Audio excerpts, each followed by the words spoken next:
Que diferença tem entre a forma equivalente geral e a forma dinheiro?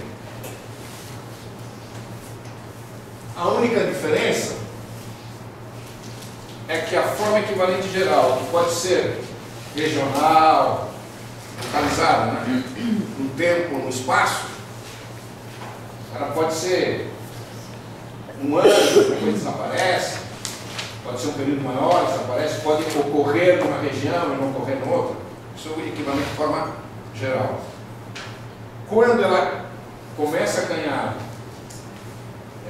universalidade e constância e se prolonga no tempo, estabilidade, como equivalente geral, né? Se converte em dinheiro, mas isso só ocorre quando o equivalente geral passa a ser o ouro.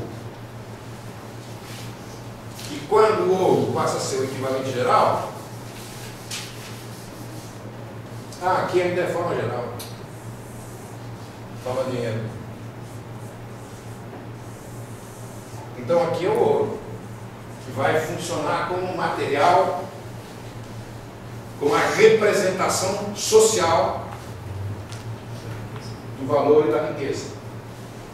Então, quando eu olho para o ouro, nesse momento aqui nas sociedades anteriores, quando eu olho para o ouro, eu olho pela sua utilidade, eu olho para ele como um objeto útil, adorno, sei lá, o que for. Na sociedade em que já prevalece a forma dinheiro, quando eu olho para o ouro, eu não vejo a utilidade do ouro. Eu olho e os meus olhos estão em cada olho. Que ali é a riqueza, aquilo é a riqueza. Se alguém perguntar o que é riqueza, a riqueza é o dinheiro. Não é isso? Marx poderia ter partido disso. A riqueza é o dinheiro. Só que aí, ao invés de dizer a riqueza é a mercadoria, só que aí ele teria que dizer, mas por que a riqueza é dinheiro? Porque o dinheiro tem um poder de compra sobre tudo. Né? Terminaria dizendo que riqueza é mercadoria, como ele disse. Se for uma coisa agora, eu ia perguntar o seguinte: ele fala que qualquer mercadoria pode se tornar dinheiro. Qualquer mercadoria? Não, qualquer mercadoria. A forma de equivalente geral é uma forma de valor, pode, portanto, ser uma mercadoria. Aí aqui embaixo tem assim: então essa mercadoria determinada, com cuja forma natural se identifica socialmente a forma de equivalente, torna-se mercadoria e dinheiro, funciona como dinheiro. Então, aí a diferença é que essa mercadoria tem um poder diferente do equivalente geral? é que não, o equivalente geral ele tem existência precária antes de ser dinheiro. Ele existe num lugar, mas não existe no outro. Existe numa época, não existe na outra. Então, por exemplo, na Europa feudal, né, certos mercados aceitavam tal mercadoria como equivalente geral. Outro mercado, não, essa mercadoria não interessa. Mas isso bem antes, né? Agora, quando o ouro se converte em equivalente geral, ele começa a ganhar todos os espaços e começa a se expandir por todo o universo e de maneira permanente. Então a grande diferença é a questão do alcance. Na verdade, cumpre a mesma função, só que a forma de dinheiro implica um alcance muito maior. Portanto, relações mercantis muito mais generalizadas que na forma geral. A forma geral pode conviver com relações mercantis localizadas, embora profundas, mas localizadas no espaço. A forma de dinheiro não, ela já pressupõe um mundo mercantil muito mais amplo. Agora, qual que é a fronteira entre uma e outra? Não sei. Também não importa. Mas o entendimento, na verdade, está no sentido do tempo histórico. Como? Do tempo histórico. Se você pegar o conceito pelo conceito, sem considerar o que está acontecendo socialmente em determinada época, fica parecendo que tudo é a mesma coisa. E que a diferença é só a questão da sociedade dar um valor maior.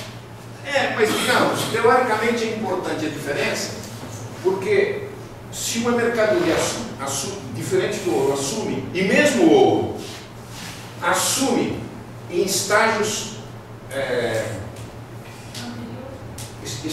anteriores, estágios muito primitivos, antes de chegar a uma etapa mais avançada, se assume a função de equivalente geral, mesmo o ouro, é provisório, não é definitivo, é precário de provisório.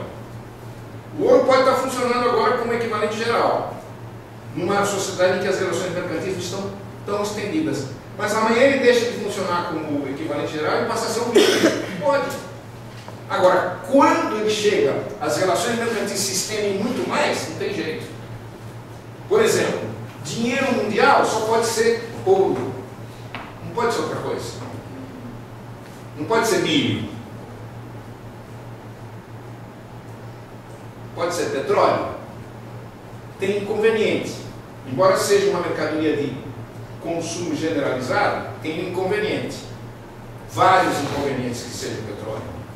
Transporte é mais complicado, tem alguns inconvenientes e, portanto, não pode se estabelecer como um equivalente estável e não precário. Em algumas circunstâncias pode funcionar como equivalente. Aliás, em um determinado estágio, por exemplo, forma dinheiro, pode conviver com o dinheiro formas precárias e equivalente geral? Pode. Pode. De repente inventam um dinheiro comunitário em um bairro de Tararé. E eles acham que com esse dinheiro vão mudar o mundo. Tudo bem. Tudo bem. Pode conviver. E não precisa ser um dinheiro abstrato, pode ser uma coisa concreta. Milho, estabelecemos como equivalente das nossas mercadorias nesta comunidade aqui o milho. Se todo mundo aceitar, tudo bem. E o dinheiro continua existindo no resto da sociedade. Pode. Agora, o fato concreto é que para ser dinheiro, se exige relações mercantis já com um certo grau elevado de generalidade. Relações mercantis estendidas. Enquanto isso não acontecer, não há forma de dinheiro.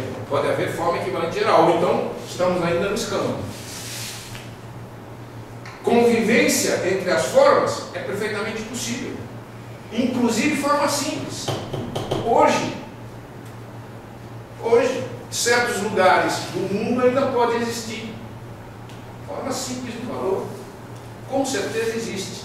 Mas é tão pouco significativo que não vale nem a pena pensar nisso. Veja os antropólogos. Do ponto de vista da sociedade capitalista, isso não tem nenhum significado. Professor, Senhora, no quem está falando? Essa relação, o valor relativo do equivalente como uma unidade de contraditórios. Só que isso, eu fiquei um pouco confusa, porque assim, se é na forma simples, o valor de A está expresso no valor de B e o valor de B é ao mesmo tempo equivalente.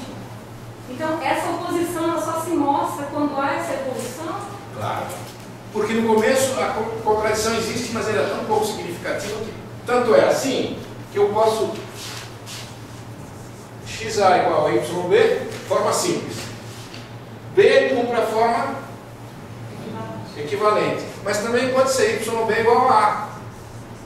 A está cumprindo a equivalência, então é indiferente. Aqui só depende do quê? Depende de quem tem interesse. Se eu sou produtor de A, o que me interessa é XA igual a YB. Se eu sou produtor de B, o que me interessa é o inverso.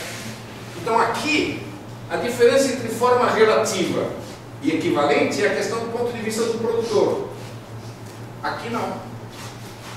Aqui, no dinheiro, o produtor de ouro já vê na sua produção a produção do equivalente. Porque ele sabe que com ouro ele compra tudo e todos. Então veja como a contradição entre forma relativa e a forma relativa e forma equivalente se desenvolveu de uma indiferença quase total, só dependendo do indivíduo que interessava pelo assunto, a um momento em que há uma total e absoluta separação entre mercadorias, reais mercadorias e a grande mercadoria que é o ouro. O ouro, a diferença está no seguinte, é que entre a forma relativa e a forma equivalente, A forma equivalente, para ela ser equivalente, ela precisa ser desejada pelo produtor da mercadoria. E o ouro, ele é sempre desejado. Então a diferença aqui está em que as reais mercadorias talvez sejam desejadas. Porque o ouro, imediatamente, sem dúvida nenhuma, ele é desejado. Ele tem aceitação geral e por isso que ele é a representação da riqueza. Certo, Lívia?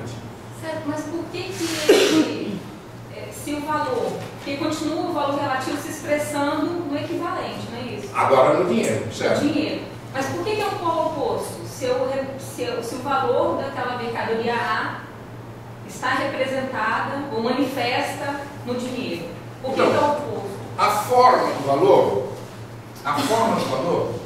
ela tem dois polos: forma relativa e forma equivalente. Não é isso? Inicialmente, lá na forma simples, praticamente não há diferença entre as duas coisas. Uma cumpre a forma relativa, a outra equivalente ou vice-versa. Conforme se desenvolve, chega um momento em que há uma radical separação entre a forma relativa e a forma equivalente. E além do mais, o domínio é da forma equivalente sobre a forma relativa. Veja, eu só produzo milho na expectativa de obter ouro. Agora eu posso não obter. O meu milho pode ser destruído pelo fato de eu não conseguir vendê-lo. O dominante é o ouro. O ouro não tem jeito, você produzir o ouro, todo mundo quer. Então essa separação radical entre forma relativa e forma equivalente é o que mostra que a contradição se desenvolveu. Tá? Mais ou menos. Não, sim, acho que conseguir. Sim. Porque no caso ali, a forma relativa, eu só quero para o ouro, no caso, para o dinheiro, né? Para expressar o meu valor nesse equivalente. E nas formas anteriores não, poderia ser qualquer mercadoria. Exato. E o ouro eu quero porque com o ouro eu compro qualquer coisa do mundo. O ouro tem um poder absoluto de comprar tudo, e todos, só limitado pela sua quantidade e pelo preço das coisas.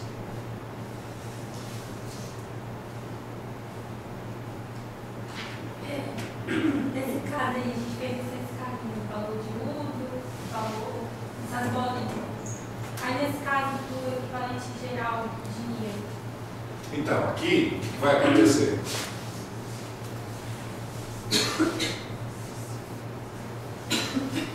O valor se desenvolveu como dominante. E o valor perdeu a importância da contradição. A lógica da sociedade hoje, ou na época do dinheiro, é muito mais dinheiro que valor de uso. Ao contrário da forma simples. E se a gente chegar no mundo capitalista de hoje, é muito mais valor do que valor de uso. Tá? Mas isso aí, essa segunda parte do desenvolvimento, o Marx vai fazer nos próximos capítulos. É correto analisar assim, só existia mercado em sociedades mais primitivas, que forma do valor simples, porque foi possível obter excedente da produção. Não necessariamente. Não porque foi possível. Não, porque pode haver excedente e não mercado. Só existe mercado porque os seres humanos se encontraram a troca como uma forma mais conveniente de sobrevivência. E claro que tinha que ter excedente comercial, não necessariamente excedente econômico. Aliás, o comércio pode gerar excedente econômico, pode ou potencializar a produção do excedente econômico. Tá? Mas o importante é o seguinte: os seres humanos, em função das necessidades que têm, se apropriar da natureza para sua satisfação, percebem em determinado momento que trocar é bom. Começam a trocar. E começam a ficar dependentes do mercado. Se um dia eles descobrem que trocar não é bom, mas é só lá mais na frente. Porque no início Eles aceitam a troca como algo favorável a todos. Não é algo inerente dessa produção. O mercado surgiu sem ter... Então, o Adam Smith diz que a troca é inerente à natureza humana. Marx vai dizer, a troca é resultado da praxis humana. Como qualquer forma social,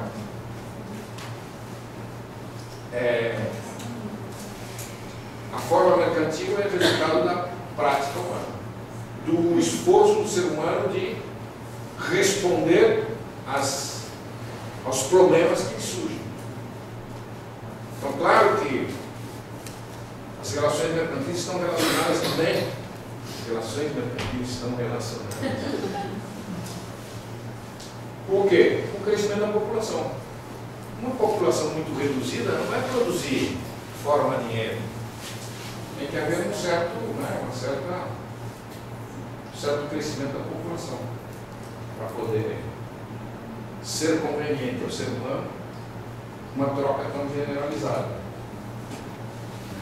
Então, posso concluir que o valor, que antes era a essência, o valor relativo, a forma relativa, expressava-se na aparência do valor de troca do equivalente, esse valor transfere-se para o equivalente a partir da...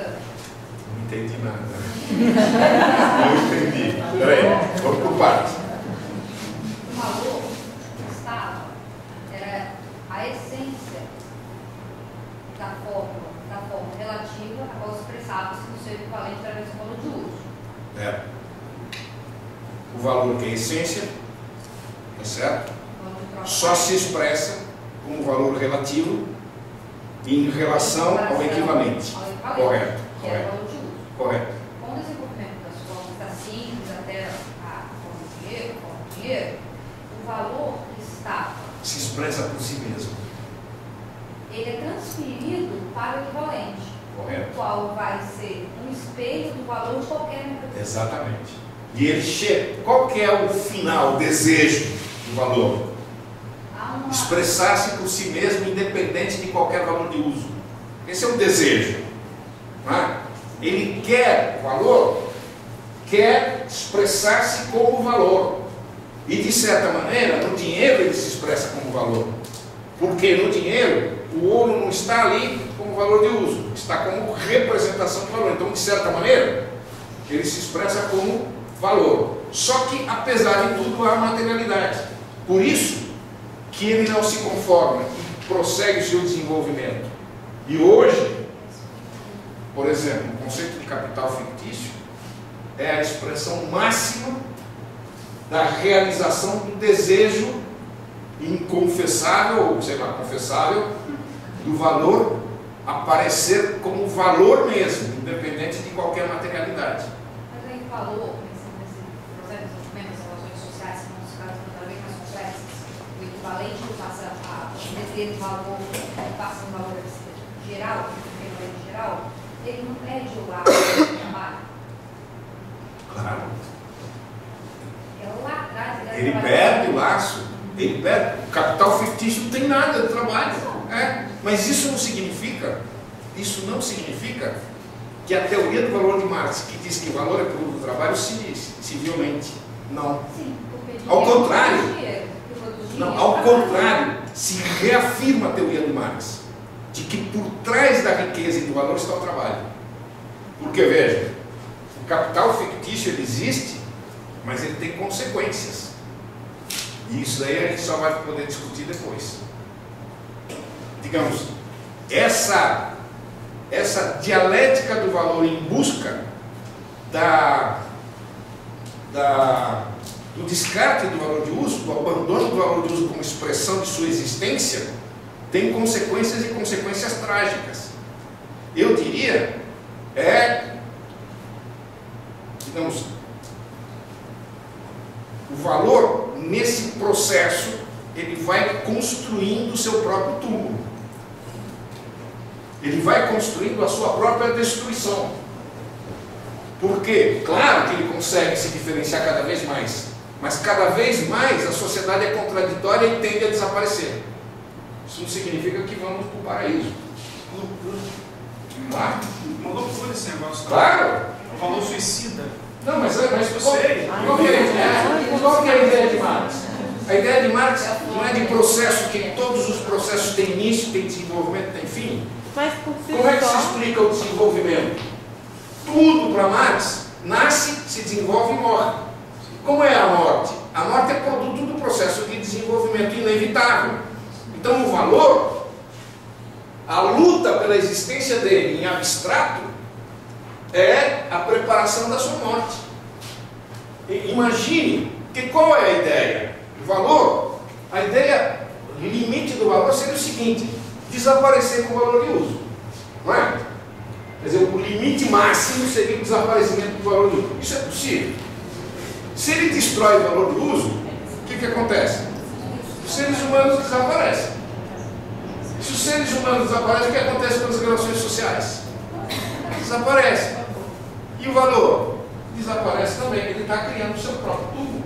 Agora veja, isso não há predestinação na perspectiva de Marx. Não há predestinação. Isso não se... então calma. Isso está me incomodando. Isso não significa, calma, isso não significa, primeiro, que haverá uma sociedade posterior à capitalista.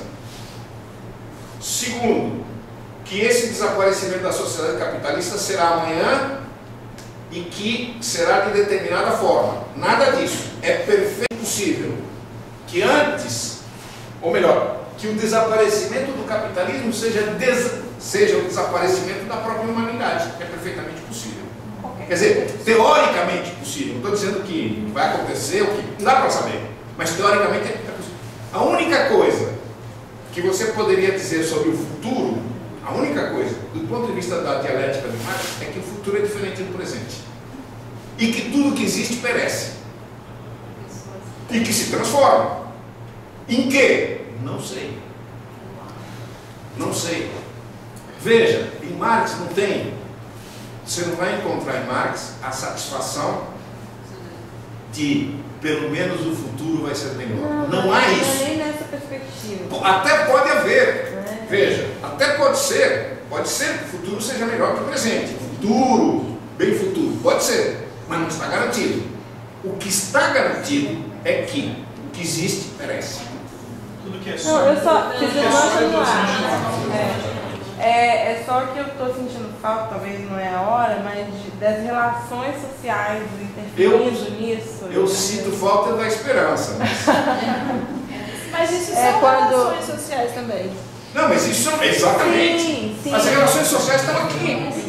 Sim, mas favoráveis à evolução. O que o valor diz aqui? Não, mas veja o seguinte, o que acontece? Forma, dinheiro. Qual que é a ideia de Marx?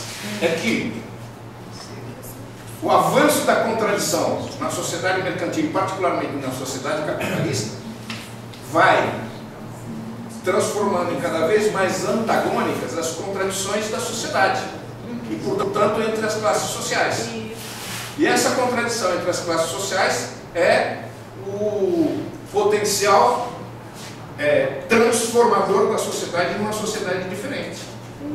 Está implícito. Eu me lembro, a propósito, mas não é boba a tua intervenção, não é séria. Eu me lembro que eu escrevi a minha tese foi o desenvolvimento do capitalismo. Olha para atenção, na Costa Rica. Não é tão grande porque a Costa Rica é pequenininha. Né? Se o Lenin escreveu o desenvolvimento do capitalismo na Rússia, eu posso escrever na Costa Rica que é pequenininha. A Rússia é muito maior. Então não é tanta pretensão assim. Aí, num período 50 a 72, aí teve um debate sobre essa tese e um dos debatedores disse o seguinte, que ele leu aquilo e não tinha encontrado em nenhum momento a luta de classes no texto. Essa foi a crítica dele. Aí a minha resposta foi o seguinte, ao contrário, a luta de classes está em cada instante do texto.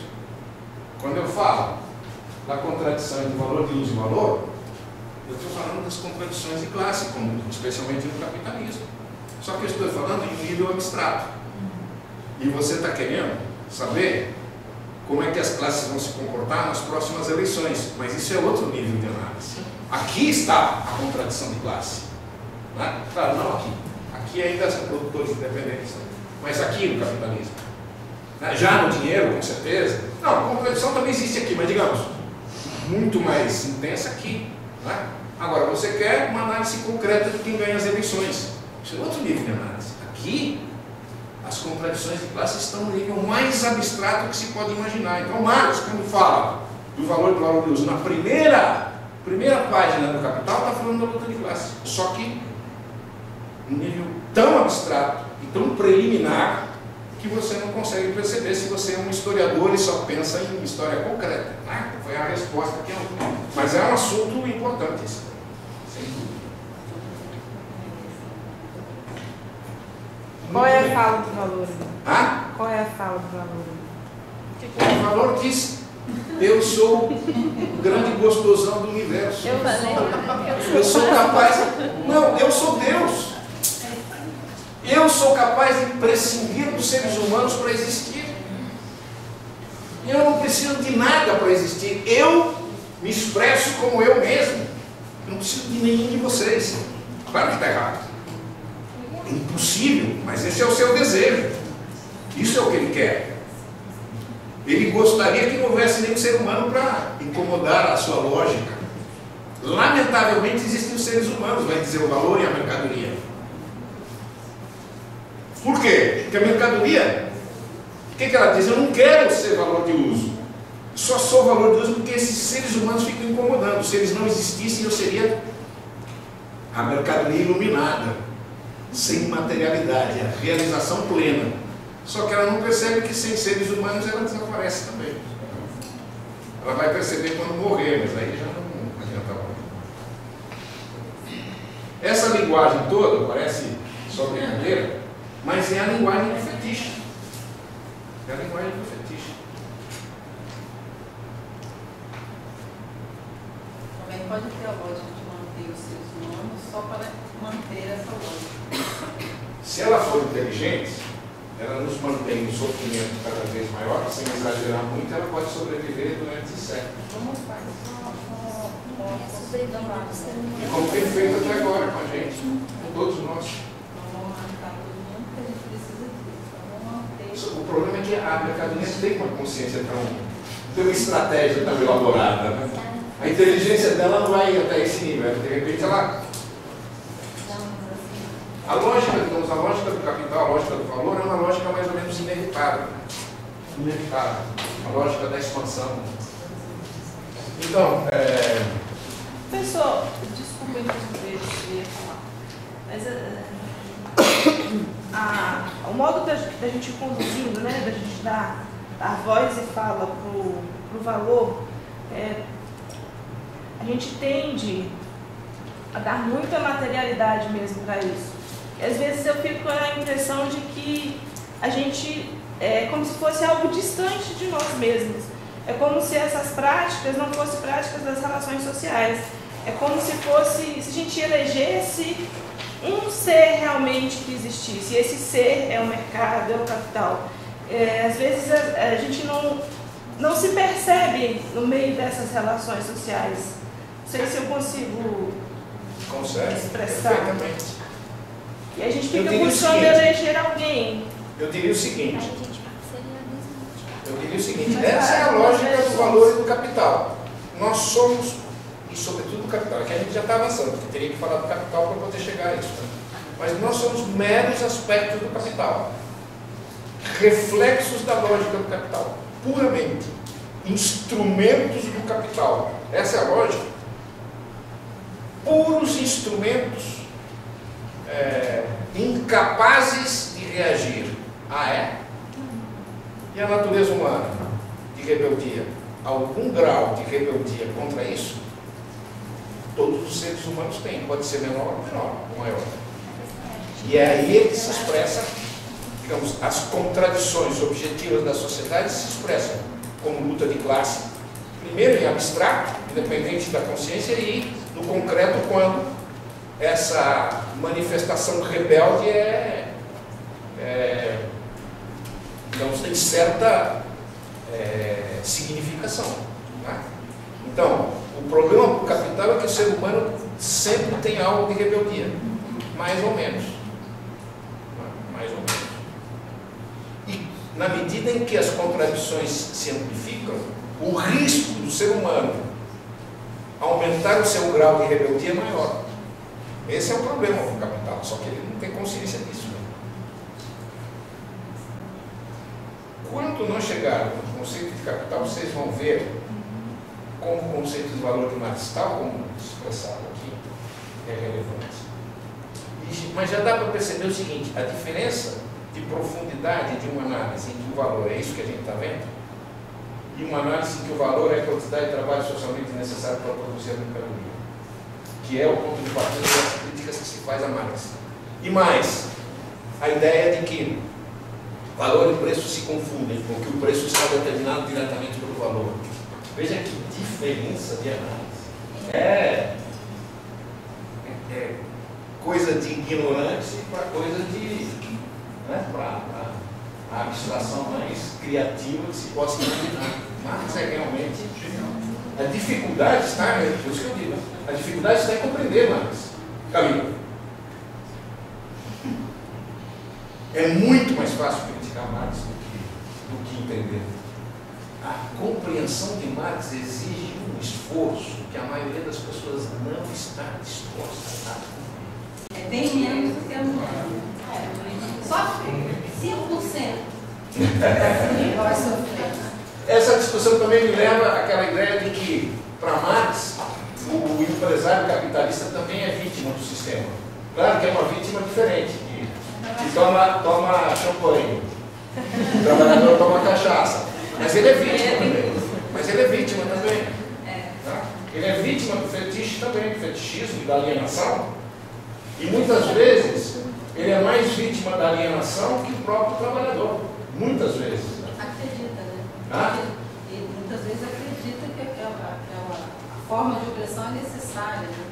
Sempre acredita. Assim como o homem é necessário. Se não fosse isso, se o capitalista não fosse vítima do capital, não teria tanto psicólogo e psiquiatra nesse mundo. Ainda bem que não falou assim. Mas que proletário vai psiquiatra e psicólogo? Aí vai Na na verdade, eu acho que é sequência. uma naturalização. Ele não enxerga. Tá certo, entendi. Isso é no coração, a gente pode ver isso na nossa área mesmo. E não só, mas todos nós. Enxergam, né? Tem uma relação entre empregador e empregado, que o empregador não enxerga que está explorando o empregado. Não há essa relação. É uma coisa natural. Né? Tem que É ser disso que eu estava falando anteriormente. Mas eu diria que tem até mais do que isso. Eu diria que tem. Não, tem um negócio que talvez, faltam alguns minutos, que eu acho importante. Claro que teria que ser mais para frente, mas já que você me provocou nesse assunto, eu acho que é um negócio interessante. Porque tem duas atitudes frente à exploração. Tá? Você tem a atitude. Porque a exploração ela ocorre no nível da essência. No nível da aparência, ela se manifesta como uma não exploração muitas vezes. Às vezes, como exploração, quando é exagerada. Né? Então, funcionário da Petrobras mesmo, não das terceirizadas, se ele disser você é um explorado, ele dá risada na tua cara e ele tem razão. Mas aqui é uma aparência. Então, você tem duas atitudes frente à exploração. A atitude que eu digo, dois erros. O erro positivista e o erro fundamentalista. O erro positivista diz, não há exploração. Sou trabalhador da Petrobras, não tem exploração coisa nenhuma. Ele só vê a aparência, a essência não existe para ele. Tá? O erro está e não vê o outro lado. E o erro fundamentalista, que é só ver a essência e não ver a aparência. O erro fundamentalista é o seguinte: menino, filho do dono da padaria, que fazia o pão para nós, ele vem assistir a aula de Marx e chega à conclusão de que toda relação de trabalho é uma relação de exploração. Como toda relação de trabalho é relação de exploração, meu pai é um explorador, fuzile-se meu pai, bote no paredão meu pai. Isso é um erro fundamentalista. Por quê? E aqui tem uma explicação teórica que envolve a questão da transferência. A relação desse dono de padaria com o empregado é uma relação salarial, é uma relação de exploração. Mas, provavelmente, esse dono de padaria, ele não desfruta do resultado da exploração. Ao contrário, primeiro, ele transfere o fruto da exploração para o grande capital, através do preço, e muitas vezes, ele e a família dele, se é uma empresa familiar, ele é explorado, ele recebe menos do que o produto, do que inclusive o nível salarial que ele teria se ele fosse um empregado da Vale. Então, ele não é um explorador, embora a relação salarial seja uma relação de exploração. Você pode vê-lo, no máximo, como um agente inconsciente da exploração. Tá? Então, isso significa o quê? Que a relação salarial, ela tem que ser vista na essência como uma relação de exploração e na aparência como uma relação de não exploração, muitas vezes. E é verdade isso. E é verdade isso. E essa questão, o erro fundamentalista, tem resultados sobre o trabalho político. Não é? Sobre o trabalho político. Você, à medida em que você consegue... Não, realmente, é porque eu teve um curso na universidade, que era juventude, e era um movimento urbano com juventude e juventude do campo de pequenos proprietários.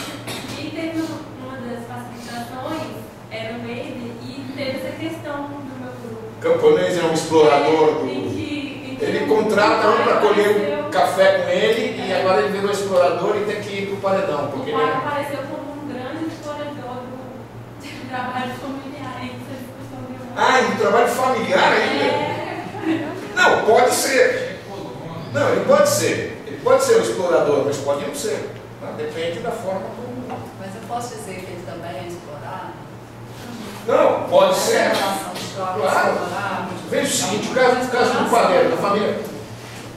Nós tivemos aqui no curso de economia um menino que o pai dele tinha uma padaria num bairro periférico. Tá? E aí, ele dizia o seguinte: na padaria, nós temos que vender o pão mais caro do que o supermercado. E mesmo assim, a minha família vive no limite da sobrevivência. Se eles fossem assalariados, todos os que trabalham ali, eles teriam um salário maior do que eles ganham como padeiros, como donos daquele negócio. Por quê isso? Por incompetência? Não.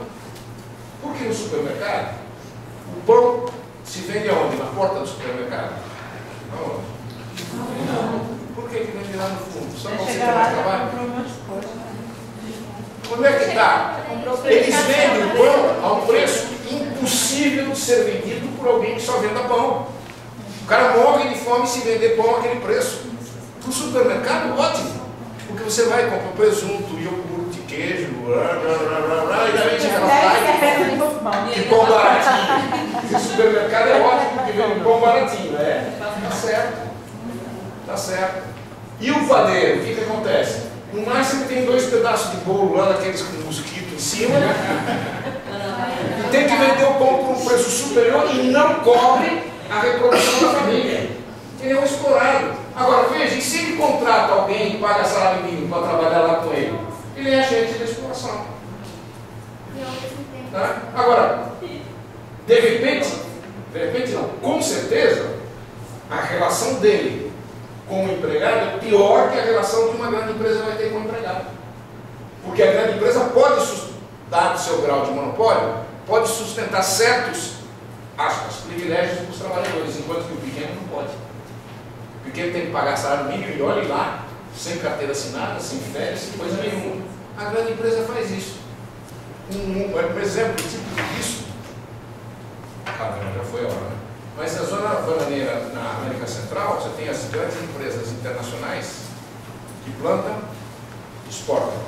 E elas contratam também produtores nacionais que exportam trabalhadores, produzem e vendem para a companhia. Os trabalhadores das empresas nacionais são muito mais maltratados que os da empresa internacional, que são bem tratados, relativamente bem. Isso é usado também como propaganda. Não é? Os empresários locais são usados como instrumento de superexploração dos trabalhadores, embora eles também são exploradores. E a empresa internacional sai em Terezinha, nós somos maravilhosos. Como a Vale, como a Petrobras, todo mundo.